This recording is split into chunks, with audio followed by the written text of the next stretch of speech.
दोस्तों, southern ocean के बारे में शायद आप स्कूल से पढ़ रहे होंगे, लेकिन क्या आपको पता है कि इसे ओशन बोला जाए या नहीं, इस पर कोई इंटरनेशनल कंसेंसस नहीं है। आज हम बात करने वाले हैं इसी सदर्न ओशन की, जिसे नेशनल जियोग्राफिक सोसाइटी, जो पिछले 100 सालों से दुनिया के ओशंस को मैप कर रही है, उसने जून 8, 2021 को सदर्न ओशन को ऑफिशियली दुनिया के 5th ओशन की तरह रिकॉग्नाइज किया है।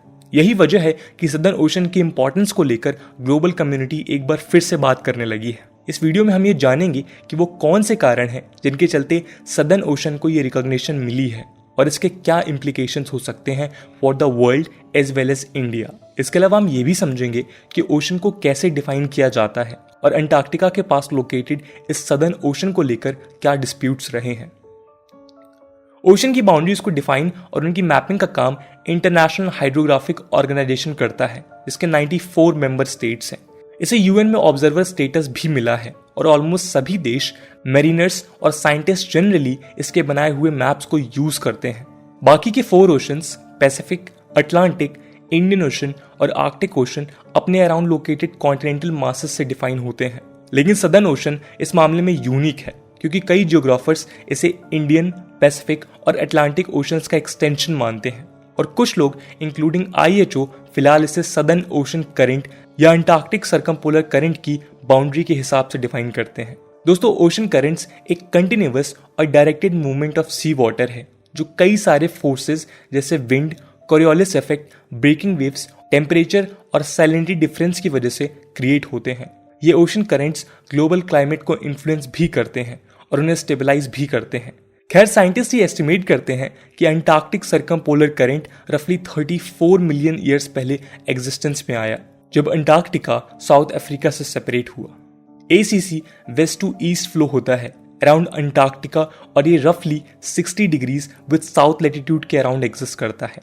60 डिग्री लैटिट्यूड को ब्रॉडली अब सदर्न ओशन की नदर्न बाउंड्री माना जाता है, लेकिन ईयर 2000 में जब IHO ने इसकी ऑफिशियल बाउंड्रीज को प्रपोज किया तो कई IHO मेंबर कंट्रीज ने इसे एक्सेप्ट नहीं किया। इसके चलते आज भी इसके ओशन के स्टेटस को लेकर डिस्प्यूट जारी है। लेकिन US board of geographic names ने 1999 में और फरवरी 2021 में US के national oceanic and atmospheric administration NOAA ने इसे ऑफिशियली रिकॉग्नाइज किया है। इसको लेकर डिस्प्यूट्स इसलिए भी हैं क्योंकि इसकी बाउंड्रीज को इस रीजन में लोकेटेड नेशंस जैसे अर्जेंटीना एक्सेप्ट नहीं करते, क्योंकि most of the southern nation directly किसी नेशन के कंट्रोल में नहीं आता और इसलिए यहाँ पर नेशंस के कमर्शियल इंटरेस्ट जैसे फिशिंग के चलते भी डिस्प्यूट्स काफी ज्यादा हैं। जो देश यहाँ के रिसोर्सेज से बेनिफिट पाते हैं वो शायद नहीं चाहते कि इसे डिफाइन करके यहाँ के इकोलॉजी का कंजर्वेशन चालू हो जाए।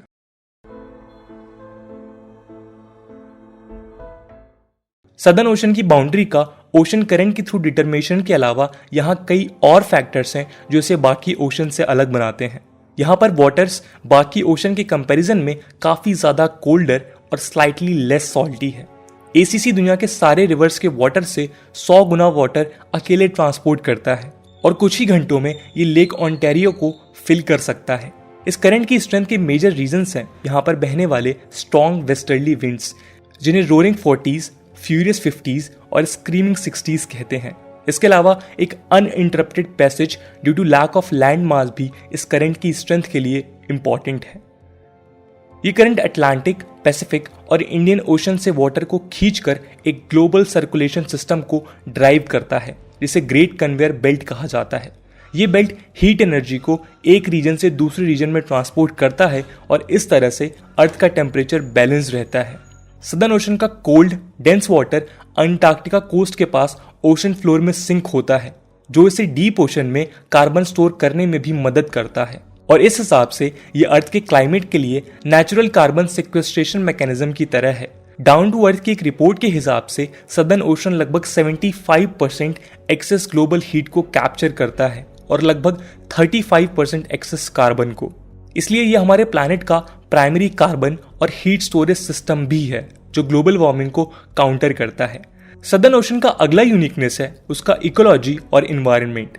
ACC सदर्न वाटर्स को नदर्न ओशन से सेपरेट करता है और अंटार्कटिका को ठंडा रखने में और उसकी डिस्टिंक्ट इकोलॉजी मेंटेन करने में हेल्प करता है।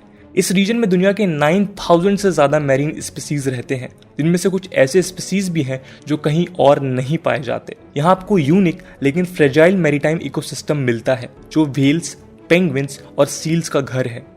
सदर्न ओशन के टोटल स्पीसीज में अंटार्कटिक इन्वर्टेब्रेट्स 90% से ज्यादा हैं, जिनमें 50% सिर्फ यही मिलते हैं। इनमें से कुछ इन्वर्टेब्रेट्स अपने नदर्न रिलेटिव से साइज में काफी ज्यादा बड़े होते हैं। इस फिनोमिनन को पोलर जाइजेंटिज्म कहा जाता है और ये हमें जाइंट सी स्पाइडर, ह्यूज स्पंजेस और स्केल वर्म्स में दिखता है। पोलर जाइजेंटिज्म क्यों होता है इस पर 100% श्योरिटी तो नहीं है, लेकिन शायद ये high oxygen level, slow growth rate और लैक ऑफ प्रेडेटर्स जैसे शार्क्स की वजह से होता है। इसके अलावा यहाँ जो कुछ भी होता है उसका इम्पैक्ट दुनिया भर की इकोलॉजी में होता है। फॉर एग्जाम्पल, हम्पबैक व्हेल्स के मेन फूड क्रिल हैं जो अंटार्कटिका से नॉर्थ में माइग्रेट करते हैं विंटर्स में towards south and central America. ये क्रिल्स पेंगुइन्स के भी फूड सोर्सेज हैं। इसके अलावा कुछ सी बर्ड्स भी पूरे साल यहाँ पर और यहाँ से माइग्रेट करते हैं।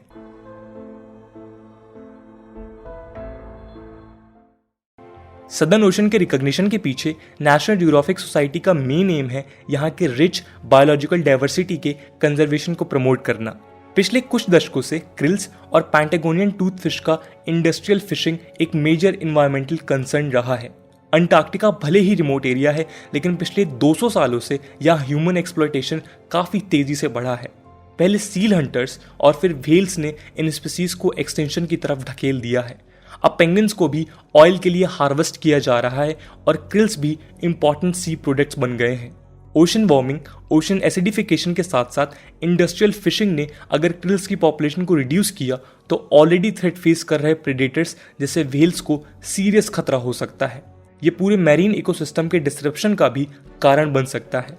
इसलिए 1982 में इस रीजन में फिशिंग पर कैच लिमिट्स इम्पोज किए गए थे, लेकिन क्योंकि ये रीजन किसी भी नेशन को बिलोंग नहीं करता है, इसलिए यहाँ फिशिंग कैच लिमिट्स के रूल का इम्प्लीमेंटेशन काफी टफ है। 2016 में यहाँ के रॉस सी में वर्ल्ड का largest marine protected area NPA भी स्टैब्लिश किया गया था। इसके अलावा कई सारे ऑर्गेनाइजेशंस इस कोशिश में है कि यहाँ और भी मैरीन प्रोटेक्टेड एरियाज बनाए जाएं टू प्रोटेक्ट इट्स इकोलॉजी। इन सब एफर्ट्स में सदर्न ओशन का न्यू रिकॉग्निशन हेल्पफुल हो सकता है। नेशनल ज्योग्राफिक के जियोग्राफर एलेक्स टेट ये भी कहते हैं कि हमेशा से ही नेशनल ज्योग्राफिक सोसाइटी के डेफिनेशंस और डिमार्केशंस दुनिया भर के एजुकेशनल प्रोग्राम्स के लिए क्रेडिबल सोर्स की तरह यूज होते रहे हैं। यूएस के हिसाब से भले ही इंटरनेशनल बॉडीज में सदर्न ओशन को लेकर डिस्प्यूट्स हैं, लेकिन नेशनल ज्योग्राफिक का ये रिकॉग्निशन एजुकेशनल प्रोग्राम्स के थ्रू सदर्न ओशन के बारे में लोगों के नॉलेज को बूस्ट करने में हेल्पफुल हो सकता है। कोलंबिया यूनिवर्सिटी के मैरीटाइम जियोलॉजिस्ट फ्रैंक निस्ट्रे ये भी कहते हैं कि नेशनल ज्योग्राफिक कई अटलासेस और मैप्स के लिए एक मैपिंग स्टैंडर्ड की तरह है, इसलिए उसका सदर्न ओशन को रिकॉग्नाइज करना काफी इंपॉर्टेंट इवेंट है। इसके अलावा नेशनल ज्योग्राफिक के ही एक्सप्लोरर इन रेजिडेंस एनरिक साला कहते हैं कि सदर्न ओशन में कई ऐसे रीजन्स भी हैं जो क्लाइमेट चेंज और ग्लोबल वार्मिंग की वजह से रैपिडली वार्म हो रहे हैं। यहाँ का सी आइस ओशियनिक सर्कुलेशंस और वेदर पैटर्न्स को डिटरमाइन करता है और इसलिए यहाँ पर वार्मिंग ग्लोबल क्लाइमेट पैटर्न्स को डिस्टर्ब करने की ताकत रखता है। जर्नल नेचर कम्युनिकेशन में पब्लिश्ड एक स्टडी की माने तो सदर्न ओशन के सरफेस के नीचे का वाटर पुराने डेटा के कंपैरिजन में काफी तेजी से वार्म हो रहा है और पहले के कंपैरिजन में ये सरफेस पर 3 से 10 गुना ज्यादा स्पीड से आ रहा है। ये चेंजेस फ्यूचर में और ज्यादा इंटेंसिफाई हो सकते हैं और अंटार्कटिक आइस कैप्स के लिए खतरा बन सकते हैं, जिसके चलते ग्लोबल सी लेवल राइज की स्पीड भी बढ़ सकती है।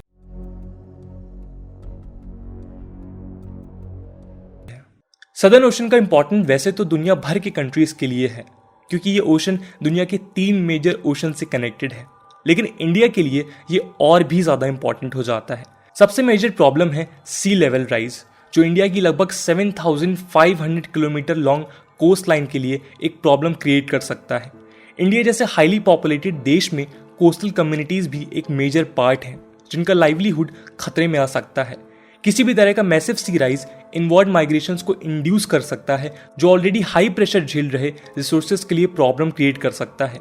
इसके अलावा इस माइग्रेशन से देश का सोशियो कल्चरल और सोशियो पॉलिटिकल डायनेमिक्स भी डिस्टेबलाइज हो सकता है, क्योंकि रिसोर्सेज को लेकर फाइट और भी ज्यादा इंटेंसिफाई हो जाएगी। इसके अलावा जनवरी 11, 2020 को साउथ अफ्रीकन ओशियनोग्राफिक रिसर्च वेसल एसे एगुलास एक 2 महीने के इंडियन साइंटिफिक एक्सपीडिशन को लेकर सदर्न ओशन के लिए निकला था। इसको लीड कर रहे Indian institute of tropical metrology के डॉक्टर अनूप महाजन ने कहा कि ये एक्सपीडिशन हमें इस रीजन के इन्वायरमेंट और एटमॉस्फेयर के बारे में वैल्यूएबल इंफॉर्मेशन देगा। ये इन्फॉर्मेशन हमें सदर्न ओशन में हो रहे चेंजेस के इंडियन ओशन मॉनसून और ट्रॉपिकल वेदर पैटर्न्स पर इम्पैक्ट को समझने में क्रूशल हो सकता है, क्योंकि इंडियन ओशन से भी सदर्न ओशन डायरेक्टली लिंक्ड है। पिछले कुछ सालों में हमने इंडियन मॉनसून में इरेटिक वेदर पैटर्न्स देखे हैं, जहां कभी फ्लड्स और कभी ड्रॉट्स जैसे प्रॉब्लम्स इरेगुलर पैटर्न्स में होते रहते हैं। इंडियन मॉनसून एक फ्रेजाइल वेदर पैटर्न है जो इंडियन ओशन से ही नहीं बल्कि पैसिफिक में होने वाले एल नीनो और ला नीना जैसे फिनोमिनन से भी काफी इम्पैक्ट होता है। ऐसी सिचुएशन में इंडिया काफी वल्नरेबल हो जाता है, क्योंकि वो एक मॉनसून डिपेंडेंट इकोनॉमी है। यहाँ लगभग 50% लोग एग्रीकल्चर पर डिपेंडेंट है, मेनली रेनफेड एग्रीकल्चर पर। सदर्न ओशन में कोई भी बदलाव डायरेक्टली इंडियन मॉनसून को इम्पैक्ट कर सकता है। इसके अलावा हमने रिसेंटली कई डिस्ट्रक्टिव साइक्लोन्स को भी फेस किया है, जिनका अकरेंस पिछले कुछ सालों में बढ़ गया है। ये साइक्लोन लाइफ और प्रॉपर्टी के लिए सीरियस थ्रेट्स हैं। इन साइक्लोन्स का one of the reason Indian ocean का राइजिंग ओशन सरफेस टेम्परेचर बताया गया है। यूनिवर्सिटी ऑफ मैरीलैंड के प्रोफेसर रघु मुर्तुगड़े कहते हैं कि एशियन लैंडमास का यूनिक स्ट्रक्चर अनलाइक पैसिफिक और अटलांटिक एक प्लग की तरह एक्ट करता है, जो ग्रेट कन्वेयर बेल्ट के वाटर को काफी जल्दी मूव इन और मूव आउट करता है। जहां पैसिफिक और अटलांटिक में ये 100 सालों के टाइम पीरियड में होता है, वहीं इंडियन ओशन में ये डिकेड्स में हो जाता है, जो काफी फास्ट है। इसकी वजह से इंडियन ओशन सदर्न ओशन से आने वाले वार्मर वाटर्स के प्रति ज्यादा वल्नरेबल है और काफी रैपिडली यहाँ चेंजेस देखे जा सकते हैं। क्लाइमेट चेंज की वजह से डायरेक्टली भी इंडियन ओशन का सरफेस टेम्परेचर राइज हो ही रहा है, लेकिन सदर्न ओशन का फोर्स वाटर यहाँ डीप ओशन वार्मिंग भी क्रिएट कर रहा है, जिसके चलते इंडियन ओशन में ओवरऑल काफी क्विकली और स्टेडली वार्मिंग हो रही है। ये इंडियन ओशन के इरेटिक पैटर्न्स के लिए रिस्पॉन्सिबल हो सकता है और राइजिंग साइक्लोन्स के लिए भी। इस कॉन्टेक्स्ट में सदर्न ओशन में हो रही स्टडीज काफी क्रूशियल हो जाती हैं, ताकि हम ये समझ पाए कि सदर्न ओशन का इंपॉर्टेंस हमारे लिए क्या है। ऐसी स्टडीज को गवर्नमेंट को और भी ज्यादा प्रमोट करना होगा, ताकि ये हमें ग्लोबल वार्मिंग से क्रिएटेड प्रॉब्लम से लड़ने में मददगार हो सके थ्रू इन्फॉर्म्ड पॉलिसी मेकिंग। तो दोस्तों, ये थी सदर्न ओशन की कहानी, जहां हमने उससे रिलेटेड डिस्प्यूट्स, यूनिक इकोलॉजी और ग्लोबल इंपॉर्टेंस के बारे में बात की।